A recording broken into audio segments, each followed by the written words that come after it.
The village square was silent except for the sound of breaking pottery. Inside the chief's compound, the fragments of an ancient ceremonial pot lay scattered across the floor like broken teeth. But what made the gathering crowd whisper in horror wasn't the destruction of the sacred vessel. It was the sight of Chief Adebayo himself, sprawled on the ground, clawing at his face and screaming, "Take them off! Please, I beg you! Take the masks off their faces." Behind him, 7 wooden masks hung on the wall, their expressions unchanged, watching. In Igunmale village, where the River Niger's ancient waters whispered secrets to those who knew how to listen, power flowed like the river itself, deep, dangerous, and impossible to contain. For generations, the village had thrived on yam cultivation, their harvest legendary across Kogi State. Every child grew up knowing the rhythm of planting seasons, the weight of a good tuber, and the stories that made their soil sacred. But beneath this prosperity lay a darkness that began with Chief Emmanuel Adebayo's rise to power. At 45, he was the youngest chief in the village's history, having gained his position through what many whispered were questionable means. The previous chief's sudden death during a hunting trip had raised eyebrows, but no one dared speak openly of their suspicions.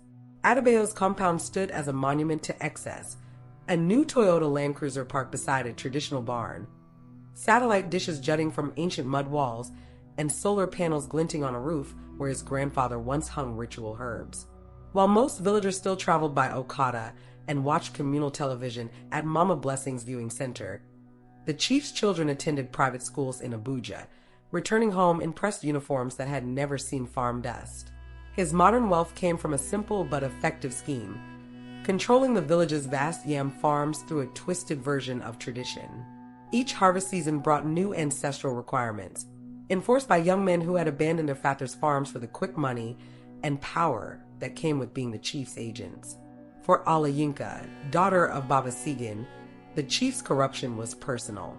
Her father had once been the village's most respected farmer, his knowledge of yam cultivation sought after even in neighboring communities.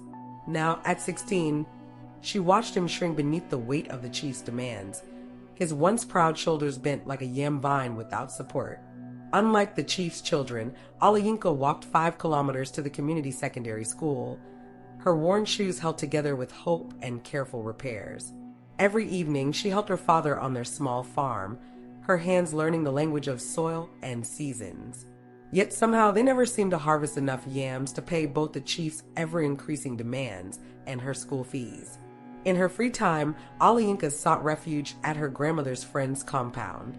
Mama Ashake was known in whispers as the keeper of old ways, her compound a bridge between worlds. Modern medicine bottles shared space with traditional herbs, and her Nokia phone lay beside cowrie shells used for divination. But it was her knowledge that drew Olayinka, stories of how things were and how they should be. The breaking point came during the annual New Yam Festival, when the air should have been thick with celebration and gratitude. As tradition demanded, farmers presented their first harvest to the chief for blessing. But this year, Adebayo, seated on his carved throne beneath the ancient Irako tree, announced a new ancestral requirement. Each family must contribute half their remaining harvest to build a new palace. The ancestors, he declared, his gold rings flashing in the sunlight, demand a dwelling worthy of their descendants. Those who refuse, he let the threat hang in the air like smoke.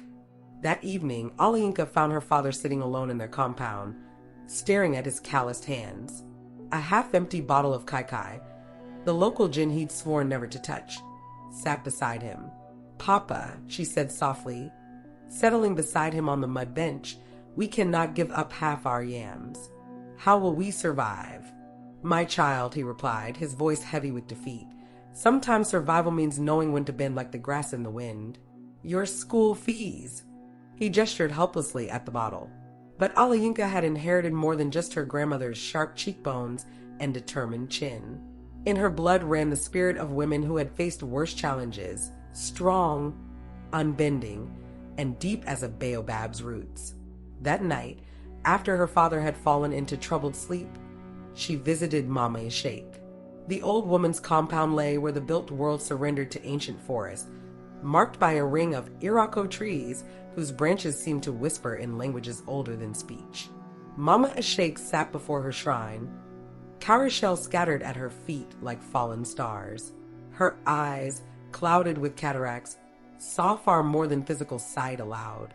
3 cats, her spiritual messengers, people said, watch from the shadows. I have been waiting, Mama Ashake said before Olayinka could speak. The ancestors are not sleeping. They see how the strong devour the weak while wearing tradition's mask. They see how a father drinks away his shame, how children go hungry while yams rot in a chief's barn. From beneath her shrine, she removed something wrapped in indigo cloth dyed in the traditional way. 7 immersions, 7 dryings, 7 prayers. Long ago, when another chief forgot his true face, the elders used these. She unwrapped 7 small wooden masks, each carved with different expressions: joy, sorrow, fear, truth, justice, shame, and wisdom. In the dim light of her kerosene lamp, they seemed to shift and change, like faces glimpsed in troubled dreams. These are the masks of consequence, Mama Ashake explained, her voice dropping to match the night's whispers. They show people their true faces, not the masks they wear for others, but the face their actions have carved into their soul. For the just, it brings peace. For the wicked, she let the silence fill in what words could not. But why me? Olayinka asked, touching one mask tentatively. The wood felt warm, alive. Your grandmother was more than just my friend. She was a priestess of the old ways, before churches and mosques claimed all the prayers. These masks choose their wielders, and they have chosen you. But remember, this is not about revenge. It is about restoration. The ritual required patience and precision. The masks had to be placed in the chief's compound during the next new moon, when the night sky matched the darkness in corrupted hearts. 7 names had to be spoken, not of the victims, but of the virtues the chief had betrayed. Getting into the compound wasn't difficult. Adebayo's youngest wife, Aduk, had her own reasons to help. The chief's cruelty wasn't limited to the villagers. His wives bore scars both visible and hidden. One by one, Olayinka placed the masks and spoke the words: unity, which you have broken; truth, which you have twisted; justice, which you have sold; tradition, which you have corrupted; honor, which you have abandoned; mercy, which you never showed; and wisdom, which you have forgotten. As the final word echoed in the compound silence, the masks seemed to absorb the moonlight, their wooden surfaces gleaming like living skin. A wind that seemed to come from nowhere scattered the ritual herbs she had placed before each mask. The changes began subtly. During the next village meeting, as Chief Adebayo sat beneath his umbrella of authority, he saw his reflection in his Mercedes window, but instead of his face, he saw 7 different expressions, each showing the pain he had caused. In his dreams, every person wore a mask that revealed their true feelings about him: fear, hatred, disgust. His enforcers noticed the change first. The once confident chief now flinched when people looked directly at him. During traditional ceremonies, he would suddenly stop mid-speech, staring in horror at faces only he could see. His youngest son reported hearing him argue with his own reflection in the bathroom mirror. The mask's power grew stronger with each passing day. Every face Adebayo saw now wore expressions that revealed their true thoughts: the hatred behind forced smiles, the curses behind respectful greetings. He began avoiding public gatherings, then even his own family. The breaking point came during the next harvest ceremony. As farmers presented their yams, Adebayo saw not their submissive bows, but the true faces behind them: the hunger, the desperation, the silent curses. In front of the entire village, he began confessing his sins, speaking in 7 different voices. The village elders, bound by tradition but not blind to justice, convened an emergency meeting. As they deliberated in the sacred grove where even chiefs must speak truth, something unprecedented occurred. The chief's compound was found empty one morning, the ancient ceremonial pot shattered on the floor. They found him at the village shrine, surrounded by broken masks he had torn from walls and trees.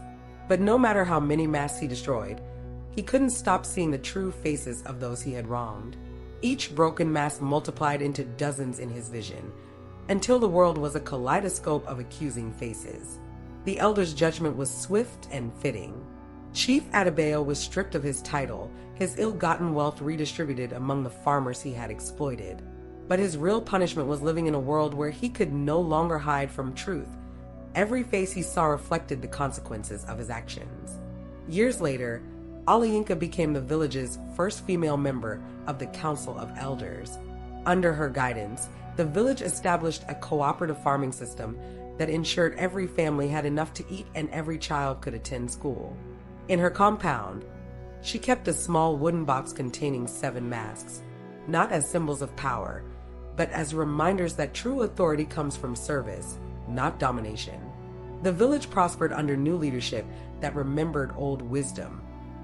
Power is like a yam in the barn, meant to be shared before it rots. The story of the chief who couldn't bear to see true faces became a lesson passed down through generations. Parents would warn children, remember the masks that see through lies. Baba Segan never touched Kai Kai again. With the chief's oppression lifted, he returned to his true calling, teaching young farmers the old ways of cultivation. His barn filled again with yams and dignity.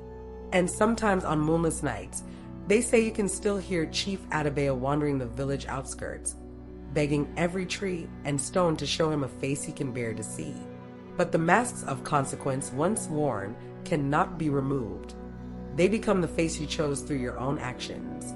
In Igunmale village now, leaders govern with caution, knowing that somewhere 7 wooden masks wait to reveal the truth behind the faces we show the world.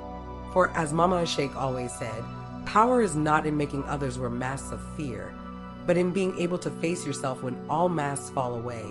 Each New Yam festival, before the celebrations begin, the village head leads a special ceremony. 7 masks are displayed in the sacred grove, not as threats, but as promises. Promises to lead with truth, to serve with honor, and to remember that every face we turn to the world eventually becomes the face we must wear forever.